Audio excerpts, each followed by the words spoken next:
Cérémonie du souvenir aux États-Unis pour ce 11 septembre, 3 ans après les attentats, minute de silence, hymne national chanté par des enfants à Washington. À la Maison-Blanche, George Bush, sur fond de campagne électorale, promet de traquer sans répit les terroristes dans le monde entier. Et puis en Arabie Saoudite, les attentats se multiplient dans le royaume cible des activistes d'Al-Qaïda. La lutte antiterroriste est une priorité. Une équipe de France 2 a pu suivre les forces de police en patrouille. Un document. La traditionnelle fête de l'humain, un vent nouveau souffle sur la Courneuve qui accueille une figure de l'UMP, Xavier Bertrand, venu débattre avec Maxime Grémet sur la réforme de la Sécu.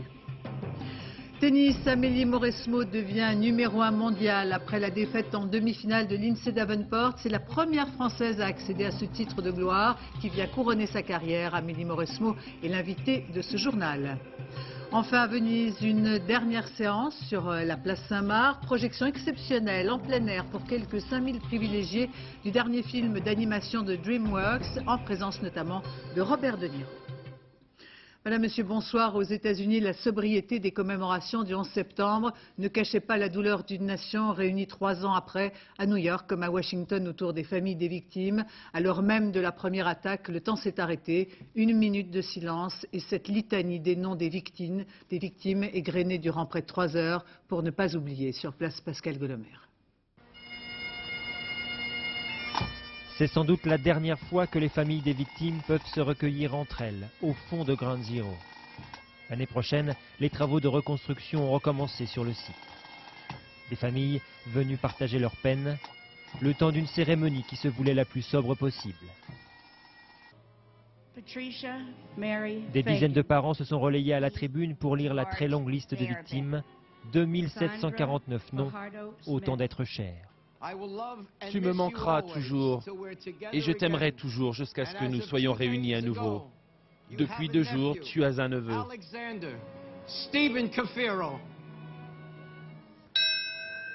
À 4 reprises, le silence se fit autour du site, à l'heure précise où les 2 avions s'écrasèrent sur les tours et où les 2 tours s'effondrèrent. Autour de Ground Zero, les anonymes sont venus eux aussi, de New York ou d'ailleurs, pour se souvenir de ces minutes tragiques et pour rendre hommage aux victimes, quelles qu'elles soient. C'étaient des gens tout à fait ordinaires. Et dans des circonstances extraordinaires, ils ont su faire preuve d'un comportement exemplaire. Consacrer un jour sur 365 au recueillement et au souvenir, c'est la moindre des choses qu'on puisse faire.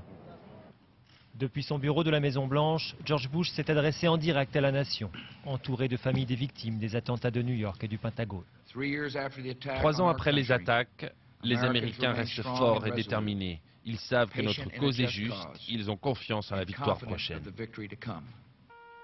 Un discours que le président répète inlassablement depuis que la campagne pour sa réélection a commencé. Aujourd'hui, c'était jour de recueillement, une parenthèse de courte durée. Dès hier soir, première cérémonie en l'honneur des sapeurs-pompiers, héros anonymes qui ont donné leur vie pour tenter d'en sauver d'autres. Et puis on retiendra la parole de ces enfants dont l'insouciance a été volée ce 11 septembre. Christelle Bertrand. La plaie est encore béante. 3 ans après les attentats, le cœur de Manhattan bat au rythme d'une lente reconstruction. 2749 personnes sont mortes dans les décombres du World Trade Center. Beaucoup avaient des enfants. Ils ont dessiné leurs souvenirs. Marqués à vie par ce traumatisme, ils affrontent l'absence tous les jours. J'ai finalement compris qu'il ne reviendrait jamais. Et je ne peux rien faire contre ça. Il nous manque tellement. C'est dur, car maman est toute seule pour prendre soin de 3 enfants. Pour toutes ces familles, chaque 11 septembre ravive encore un peu plus la douleur. C'est un choc pour eux de voir encore et encore à la télévision les images de leurs parents violemment assassinés. C'est difficile à gérer. Les enfants de pompiers exposent aussi leurs dessins. Cette cérémonie en mémoire des centaines d'entre eux morts le 11 septembre 2001 a marqué le début des commémorations.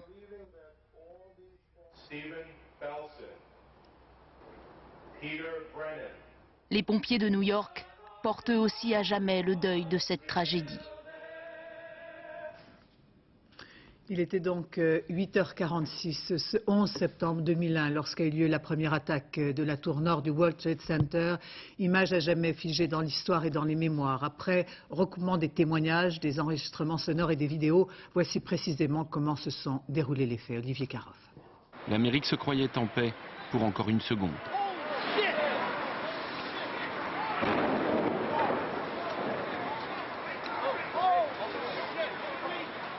Du sommet de la tour nord, l'ultime message d'une employée.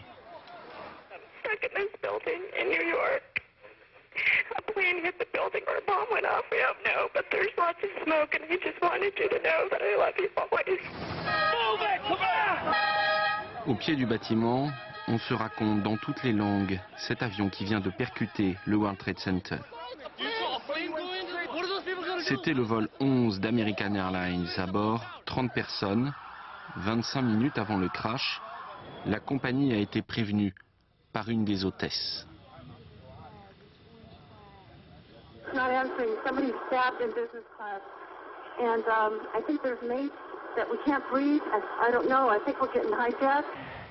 Dans la confusion, le contrôleur aérien du vol 11 n'a pas vu immédiatement sur son écran qu'un deuxième avion, le vol 175 d'United Airlines, avait quitté lui aussi sa route.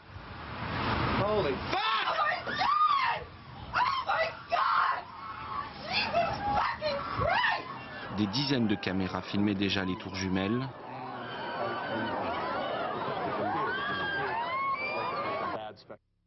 L'Amérique est attaquée, CNN l'annonce en direct au monde entier, et c'est mot pour mot ce qu'un conseiller vient dire à l'oreille de George Bush en visite dans une école.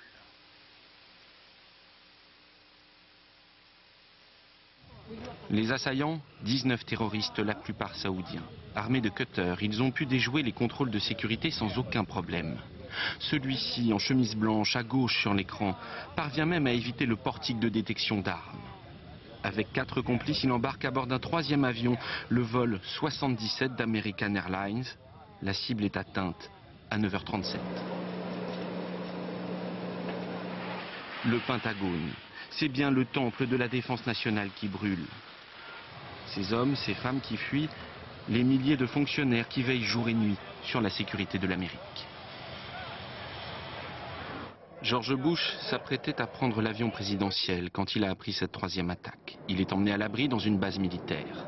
La Maison Blanche était-elle la 4e cible des terroristes ou peut-être le Capitole? Un 4e avion a été détourné, mais les passagers se rebellent, tentent de reprendre le contrôle, les terroristes précipitent l'appareil vers le sol. À Manhattan, le cauchemar continue. La tour sud, la seconde frappée par les terroristes, vient de s'effondrer. Un médecin a déclenché sa caméra parce qu'il pensait qu'il allait mourir.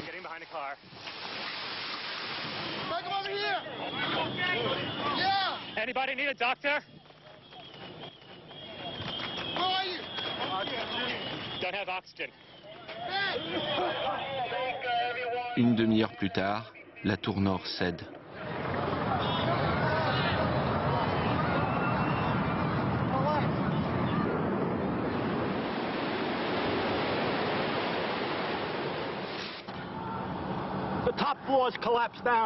George Bush prépare déjà son premier discours de chef de guerre.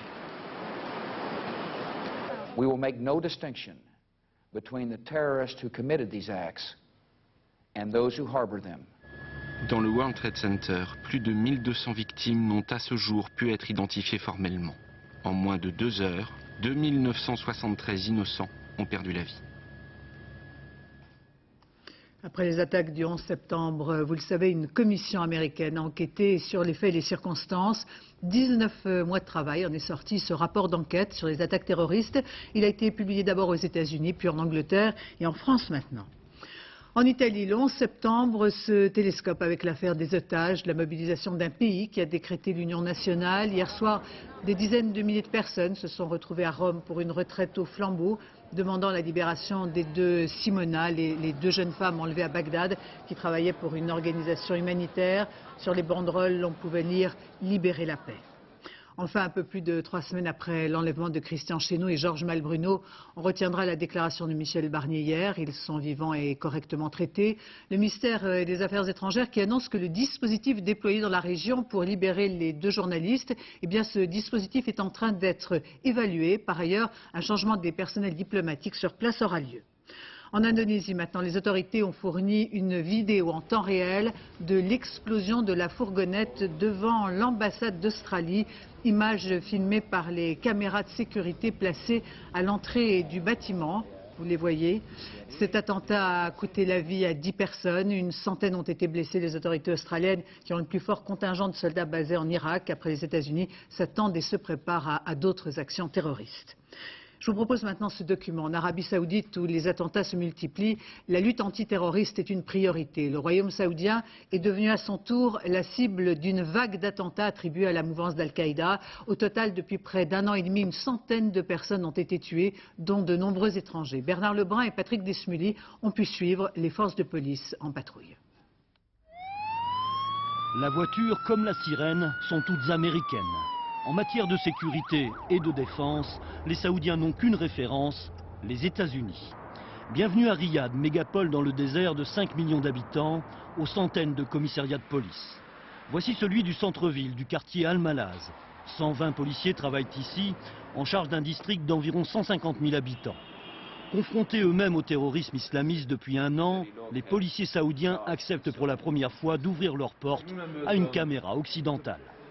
Depuis mai 2003, 90 personnes sont mortes dans les attentats en Arabie, dont nombre d'expatriés, de cadres américains ou libanais. Notre guide n'est autre que ce général de brigade, porte-parole du très redouté ministre de l'Intérieur, le prince Naïef. Un général souriant, qui aime les caméras, tout récemment nommé et donc inventeur ici de cette nouvelle fonction, officier de presse. Le message est clair, l'Arabie Saoudite veut montrer de l'intérieur qu'elle s'active contre ce terrorisme qui a ses racines chez elle. Un terrorisme dont enfin les autorités semblent admettre l'existence, sinon les origines. Très vite, les gens ont réalisé que la situation demeurait sous contrôle et que la police était tout à fait capable de pourchasser les terroristes, de les arrêter et de les traduire en justice. Les traduire en justice, difficile pour Abdulaziz Al-Moukrin, saoudien émir présumé d'Al-Qaïda dans le Golfe, abattu sans coup férir en juin dernier dans cette station-service d'Al-Malaz, à 500 mètres du commissariat. C'est ici que s'est déroulée une terrible fusillade. Bilan, 12 terroristes tués, un policier mort et un otage américain dont la police ne retrouvera que la tête tranchée. Nous sommes retournés à la station avec le capitaine qui a conduit l'assaut. Vous êtes venu ici le jour de l'attaque? Oui. Quel souvenir en avez-vous? Un long silence, embarrassé pour toute réponse. La transparence a ses limites et la fusillade a fait beaucoup de bruit entre Riyad et Washington. 2 capitales, officiellement toujours amies et alliées. Al-Khobar, autre police, autre attentat islamiste le 29 mai dernier, contre le centre pétrolier international. Un terrible bain de sang, 22 morts dont des ingénieurs américains et anglais. Cette fois, les terroristes se sont introduits dans cette forteresse déguisés en force de l'ordre. Une ruse reconnue pour la première fois. Oui, malheureusement, c'est évident que certains sites ont été attaqués par des terroristes qui étaient vêtus d'uniformes militaires.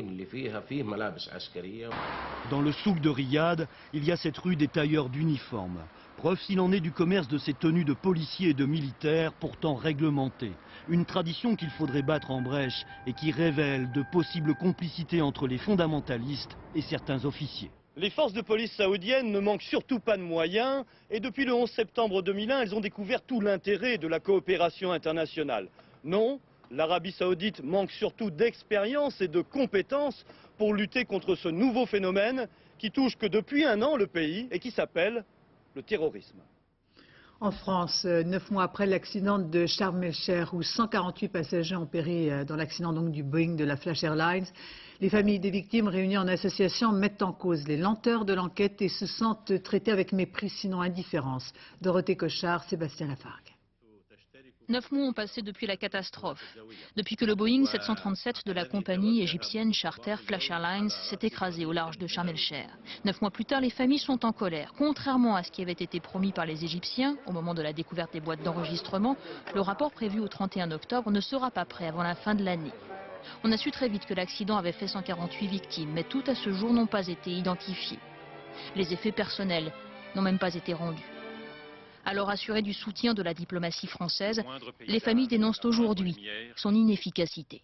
Rappelle ici leurs souvenirs. Le problème pour nous maintenant n'est plus un problème de Flash Airlines, c'est un problème politique entre la France et l'Égypte. C'est-à-dire qu'on sort d'un problème d'une compagnie, la low cost, qui était mal entretenue, etc., et qui était en faillite. C'est devenu un problème politique. Maintenant, il faut que la France sache que nous plaçons le problème sur ce plan-là.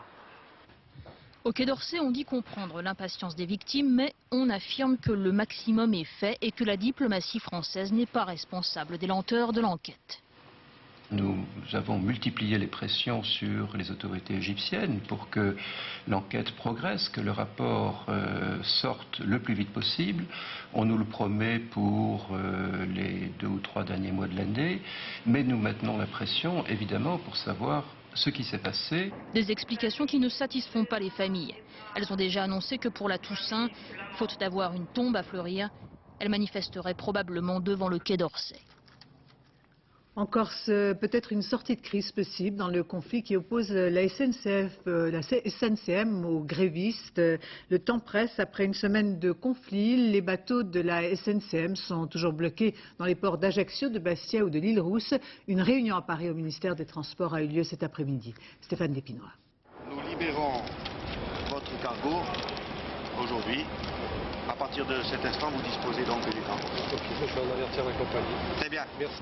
En apparence, c'est l'apaisement. Les grévistes de la SNCM ont libéré le Montecinto, retenu dans le port de l'Île-Rousse. Mais quasiment au même moment, un autre navire était bloqué à Propriano.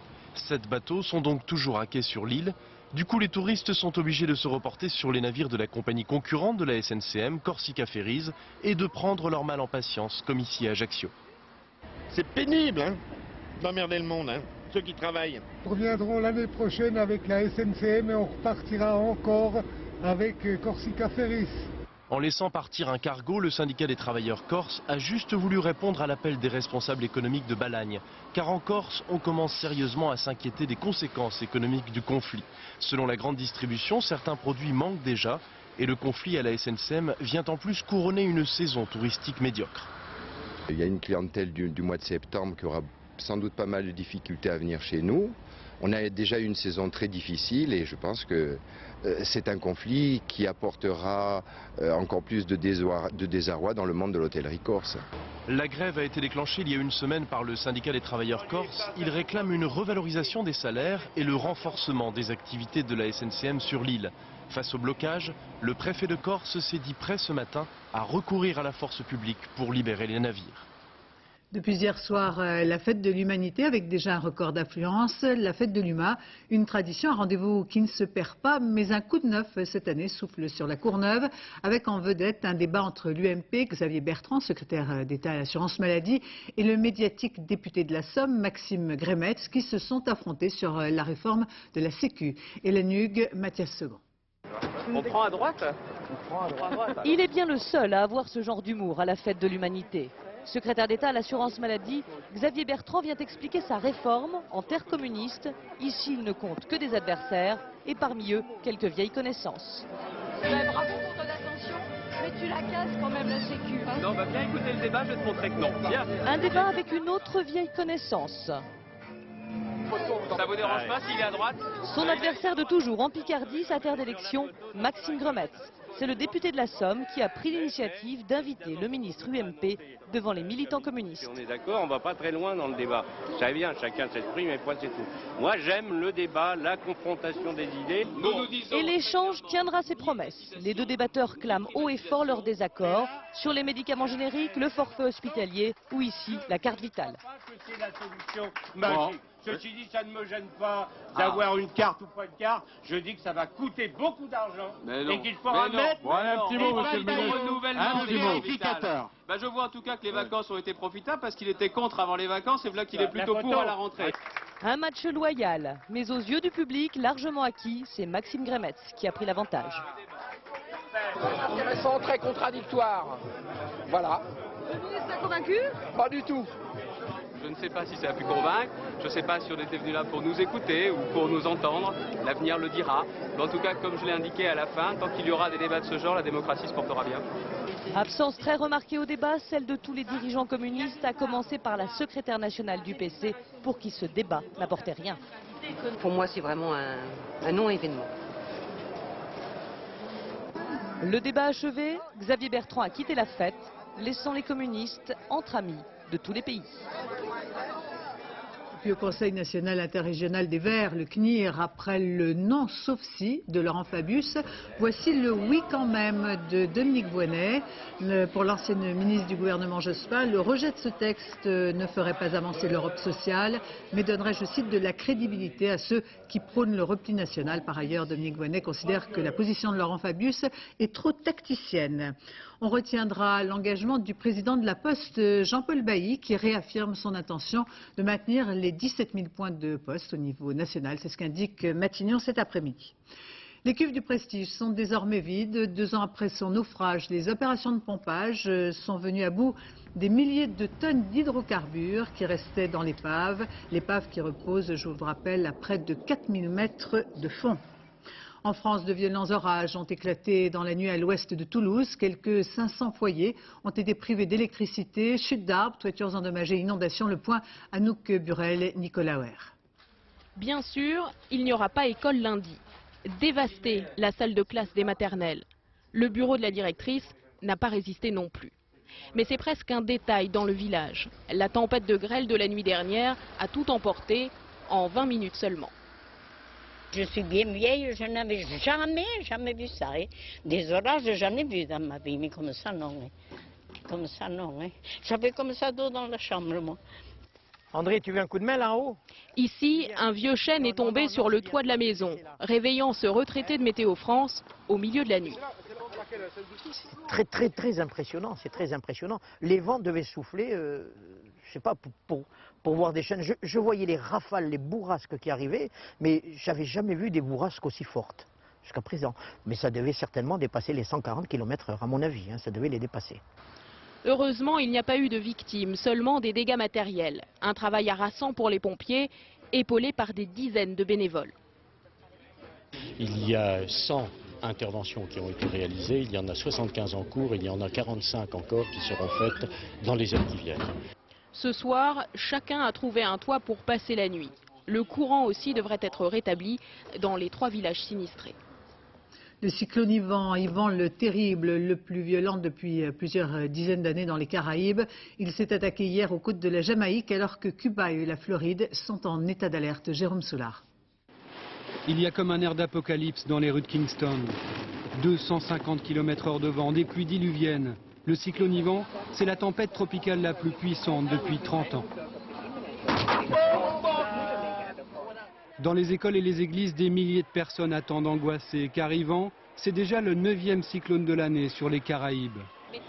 On est très inquiets pour les enfants, pas pour nous-mêmes, mais pour les petits, on voudrait pouvoir les mettre à l'abri.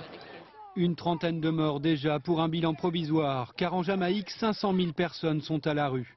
Les maisons en tôle des bidonvilles n'ont pas résisté longtemps. Plus au sud, l'île de la Grenade dévastée elle aussi. Il n'y a plus d'eau courante. 90% des habitations sont détruites. Dans les quartiers pauvres, on a assisté à des scènes de pillage.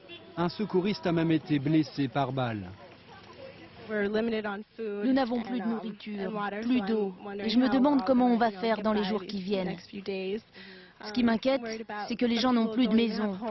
Ils s'entassent à 5 ou 6 dans des pièces minuscules. D'après les spécialistes météo, Ivan devrait continuer sa route vers Cuba ce soir et la Floride dans les heures qui viennent. Les vents ne faibliront pas et de la mer, ce sont des vagues de 5 à 7 mètres qui devraient encore frapper le littoral. 8 jours après la fin de la prise d'otage dans l'école de Beslan et l'assaut qui s'est achevé dans un bain de sang, nous parviennent encore de nouveaux témoignages. Nous avons décidé de nous arrêter sur cette histoire folle.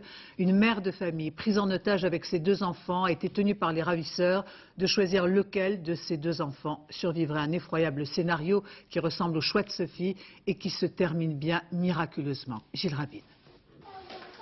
Elle s'appelle Zalina et elle n'a pas 30 ans.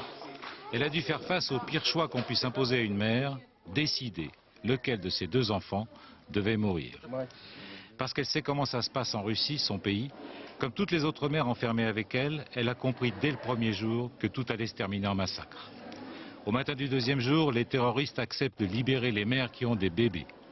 À Zalina, ils disent « Tu peux partir avec ton petit garçon de 2 ans, mais sans ta fille de 6 ans, ou rester avec les 2, décide-toi tout de suite. » Zalina ne comprend toujours pas comment elle a pu faire ce choix, mais elle a décidé de sauver son fils.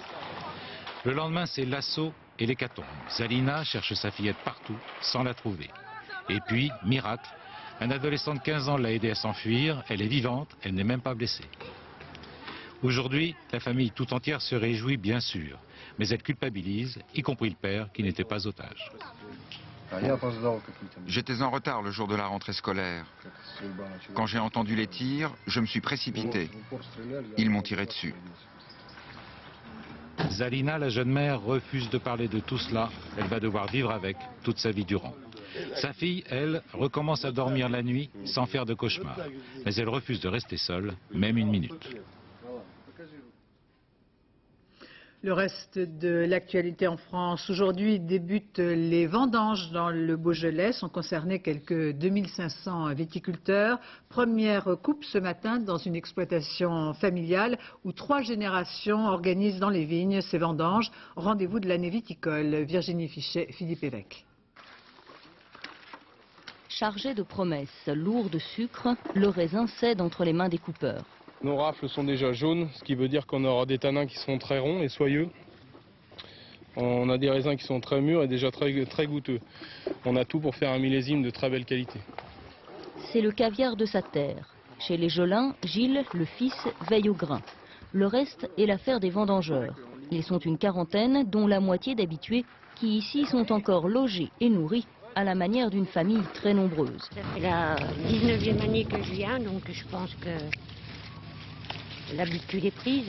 Puis il y a le côté convivial, donc c'est la bonne bouffe le midi, un petit canon le soir, et puis voilà quoi. C'est la vraie vie. Et lorsque la famille s'agrandit encore, Gérard le père conseille et encourage les petits derniers. Si on sait s'y prendre, ça va beaucoup plus vite à la coupe, on peine moins, donc on est moins baissé longtemps. Et puis, comme cette année où il y a quand même quelques foyers de pourriture, c'est important de les enlever parce que le premier tri et le meilleur tri qu'on puisse faire, c'est bien en cueillant. Du discernement, mais surtout de l'endurance, les premiers jours, le baptême des débutants tient plutôt du supplice. Vu qu'on est toujours courbé, plié, tout ça, c'est vraiment le dos, les jambes qui prennent. Donc au début, ça fait mal, quoi. 15 tonnes récoltées chaque jour et au bout du rang, Pierre, le grand-père. À 82 ans, il vient régulièrement huiler les mécaniques. Voilà, monsieur. Dans 15 jours, plus une grappe ne subsistera sur les 23 hectares du domaine. La grande famille se dispersera à nouveau jusqu'à l'année prochaine. Toujours dans les vignobles, mais cette fois-ci, partons pour le Médoc, suivre le marathon, une course qui ne se fait pas nécessairement dans les règles de l'art, puisque les participants sont déguisés et traversent comme ils le peuvent ces sites d'exception. Leur en dit Bernard Bonarme.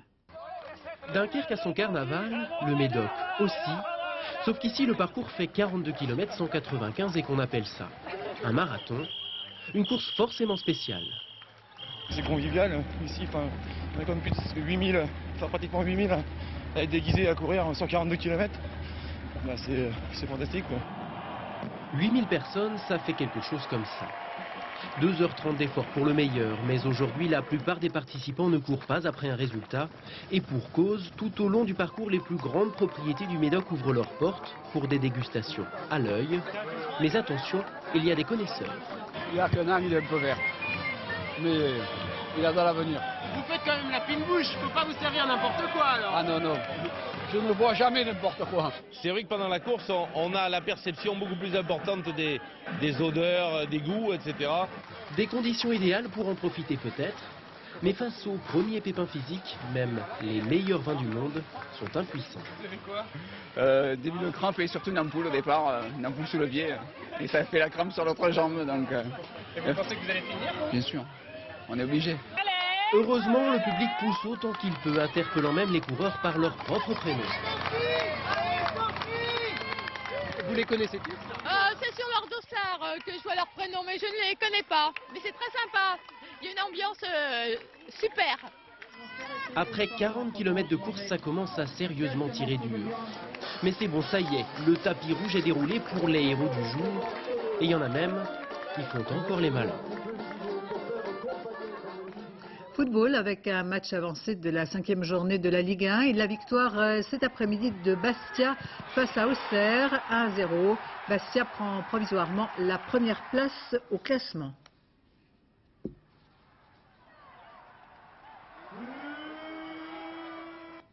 Et puis cette information qui concerne Fouad Chouki, la jeune adolescente qui l'accusait de l'avoir violée, elle est revenue sur ses déclarations. Elle a retiré sa plainte, indiquant au juge d'instruction que sa relation avec l'athlète strasbourgeois était consentie. Du tennis avec une formidable saison pour Amélie Mauresmo, qui est la première Française à devenir numéro 1 mondial. Elle est notre invitée. La défaite de Lindsay Davenport lui a ouvert les portes de la gloire. Nathanaël de Rinxin, Catherine Juste. Dans les allées de Roland-Garros, Amélie Mauresmo n'avait sans doute jamais offert un tel sourire. Rayonnante, cet après-midi, la Française a effectué ses premiers pas de numéro 1 mondial. À voir l'effervescence qui régnait au siège de la Fédération française de tennis, il ne fait aucun doute que la vie d'Amélie a basculé la nuit dernière sur le central de Flushing Meadows. La défaite de Lindsay Davenport face à la Russe Kuznetsova offre à la Française la première place mondiale, une première place qu'elle convoitait depuis près de 2 ans. C'est vrai que c'est quelque chose déjà que j'ai en tête depuis plusieurs années. Donc évidemment, quand on se rapproche du but, ça devient de plus en plus présent. Il y a 3 semaines à Athènes, Amélie Mauresmo a célébré une médaille d'argent olympique, un des temps forts d'une carrière déjà exceptionnelle. Vainqueur de 4 tournois majeurs, cette saison, Amélie est la joueuse la plus régulière du circuit féminin. Finalement, sa première place mondiale est presque logique, au terme d'une saison tout juste ternie par des défaites en quart de finale dans tous les tournois du Grand Chelem. Il y a des gens qui peuvent faire des très belles carrières sans gagner un tournoi du Grand Chelem. Bien sûr, ça reste l'objectif. Mais elle ne doit sûrement pas se mettre de pression, trop de pression. À 25 ans, Amélie Mauresmo est aujourd'hui une des sportives les plus populaires de France. Adulée par les enfants, admirée par les plus grands, elle fait la une des magazines People, tant pour ses résultats sur les cours que pour ce qu'elle représente dans la vie. Il y a des signes qui ne trompent pas. Amélie Mauresmo a même sa statue au musée Grévin. Toutes les stars ne peuvent en dire autant. Petit à petit, c'est une belle histoire qui se dessine. Encore quelques victoires à Roland-Garros, pourquoi pas. Et Amélie Mauresmo présentera un palmarès unique dans l'histoire du sport français. Amélie Mauresmo, bonsoir. Comment ressentez-vous ce titre de numéro 1 ? En clair, qu'est-ce qui a changé dans votre vie depuis hier ? Écoutez, c'est surtout beaucoup de joie. C'est vrai que je suis sur mon petit nuage depuis hier soir. Et puis beaucoup de fierté également d'être la première Française à réaliser ça. Alors si vous voulez, on va revenir sur ces dernières heures, celles où vous avez donc vu la défaite de Lindsay Davenport. Comment vous les avez vécues ? J'ai vu la fin du match et puis c'est vrai que toute la tension accumulée depuis quelques mois, parce qu'on parlait beaucoup de cette première place mondiale et j'avais envie de l'atteindre. Mais vous ne le disiez pas, vous aviez conscience de l'enjeu ? Oui, parce que je voulais pas... C'est votre objectif ? Bien sûr, c'est mon objectif affiché depuis 2 ans et demi maintenant. Et puis finalement, ça arrive aujourd'hui, c'est l'aboutissement de beaucoup d'années de travail et puis je suis très très très fière. Alors que dites-vous à ceux qui aimeraient que votre victoire soit plus totale avec un grand chelem ? Je vais leur demander d'être un petit peu patient. C'est la seule chose que je peux dire. Je crois que c'est en tout cas la récompense d'une constance tout au long de la saison. Et ça vous donne des ailes, ça vous donne une nouvelle fierté, une nouvelle assurance, ce titre ? Oui, beaucoup. Enfin, c'est vrai que c'est encore un petit peu récent, donc je verrai au fil des jours et des semaines, mais c'est vrai que j'espère que ça va me libérer vraiment pour la suite. C'est un des objectifs que j'avais. Il est atteint maintenant. Les grands chelems, c'est la prochaine étape. Quand on parle de votre carrière, certains proches disent un rêve de gosse dans une vie d'adulte. C'est un bon résumé. Ce sont les mots de mon entraîneur et c'est vrai, c'est tout à fait ça. Ça fait des années que je pense à ça. Et aujourd'hui, c'est vrai que j'ai envie que les jeunes s'inspirent peut-être de ce moment dans ma vie. Comme vous êtes inspirée de Yannick Noah quand vous étiez toute petite. J'avais 4 ans. Peut-être que là, il y a des tout jeunes enfants qui regardent et qui auront envie de faire la même chose. Comment et avec qui vous allez partager votre victoire ? Avec ma famille, mes amis, puis les gens qui m'ont aidé, qui sont proches de moi en ce moment ou qui l'ont été dans toute ma carrière, parce qu'il y a beaucoup de gens que je dois remercier. Et ce titre de numéro 1, il va falloir le garder ? Maintenant, Oui, vous êtes difficile. prêt à vous battre? C'était difficile d'y arriver, mais ce sera également très dur de le garder. Mais maintenant, il n'y a pas de problème. Vous le disiez, il y a le travail, il y a la constance. C'est vrai que vous avez une réputation de vraie professionnelle, d'énorme bosseuse, mais peut-être qu'il n'y a pas que le travail. Au fond, qu'est-ce qui vous a fait évoluer, changer de pied, vous remettre en question?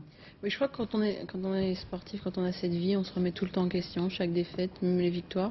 Et puis on a envie d'aller toujours plus loin. Moi j'ai cette volonté, cette envie de compétitrice, donc je la garde tout le temps. Gardez-le, bravo. Merci. Bravo à vous, merci d'avoir répondu en direct à nos questions.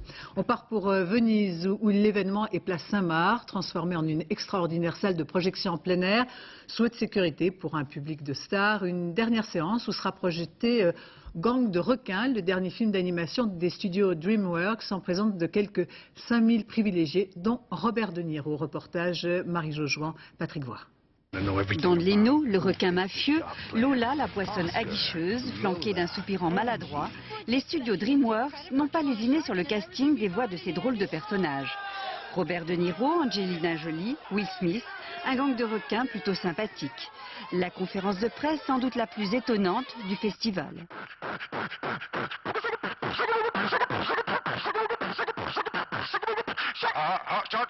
Pendant ce temps, face à la majestueuse basilique Saint-Marc, se dressait un écran gonflable aussi haut qu'un immeuble de 6 étages. De mémoire de saint, on n'avait jamais vu ça.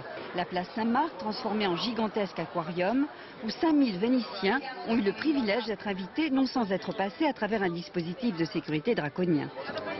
60 équipes de télévision du monde entier pour couvrir l'événement, alignées sur un tapis au bleu sous-marin. Des casques récepteurs radio pour écouter le film étaient offerts afin d'éviter le bruit et protéger la sérénité des riverains. La nuit tombée, ils sont arrivés. Un petit mot à chacun, promotion polie, De Niro accompagné du producteur du film. Je suis venu ici très souvent. C'était pas une salle de cinéma. J'ai nourri les pigeons, mais ça, j'avais encore jamais vu.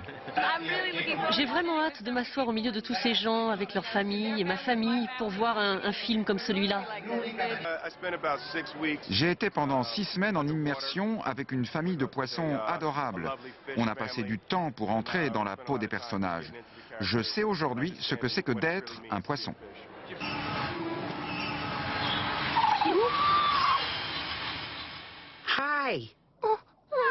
C'est un dessin animé sur les poissons et on est dans une cité lacustre. Alors pourquoi on ne regarderait pas un dessin animé sur les poissons sur l'eau? Moi je suis vénitienne et pour une fois la place n'est pas réservée aux touristes. C'est le public de Venise et de sa province qui est invité et qui participe. Le public, lui, semble avoir apprécié cette soirée hollywoodienne, pas vraiment étonné par un choc de culture qui confirme la nouvelle orientation de la Mostra de Venise. C'est la fin de ce journal. Je vous remercie de votre attention. Tout de suite, la météo. Nathalie Riouet, 20h55, Patrick Sébastien pour le plus grand cabaret du monde. Demain à 7h, dans Thé ou Café, Catherine Sellac reçoit Michel Bouquet. Quant à moi, j'aurai le plaisir de vous retrouver demain dès 13h. Excellente fin de soirée sur France 2.